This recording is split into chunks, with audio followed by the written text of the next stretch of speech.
the reason people defend the gender binary so ferociously, attempt to ban books about gender literacy, disappear gender nonconforming people from public life is because they don't want to confront their lovelessness.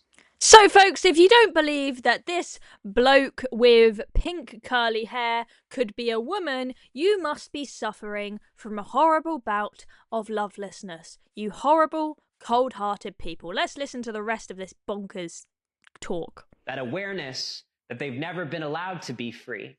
It's easier to romanticize the unfreedom, decorate and accessorize it, mistake dissociation as an identity and a virtue, wear it like a badge or a family heirloom. So many would rather die than give it up. And all this pain, it shows up as resentment and retribution against gender nonconforming people. How dare you make freedom real? How dare you make heaven on earth? I thought we had to wait for joy. I thought that wasn't possible.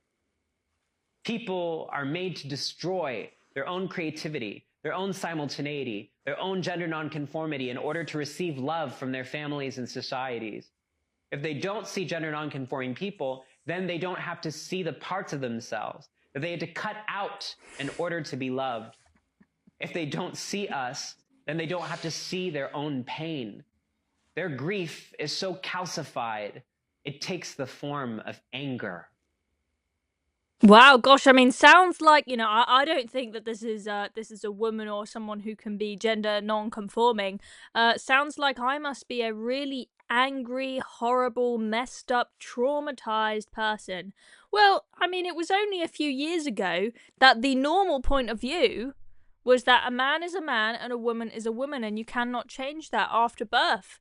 So were all of those people who were born before a few years ago, were they suffering from lovelessness and trauma and, anger? And, this person is saying here that if you don't see gender nonconformity in other people, it's because, you're having to cut that out of your perspective in order to be loved by other people. I'm sorry, but this is just complete and utter rubbish. They are trying to tell you that there is something genuinely really wrong with you in the head if you don't believe all this gender bollocks. And that's what they're teaching to kids as well, right? They'll be telling kids, like, you guys, you have a broken heart, you have trauma, you need therapy if you don't believe that some bloke in a frock is a woman. What world are we living in, people? Okay, when I was a kid, I thought that by 2025 we'd have flying cars, but instead, we've got this guy telling us all that we are evil and we are loveless because we don't believe in gender non-conforming people. Honestly, world needs to change.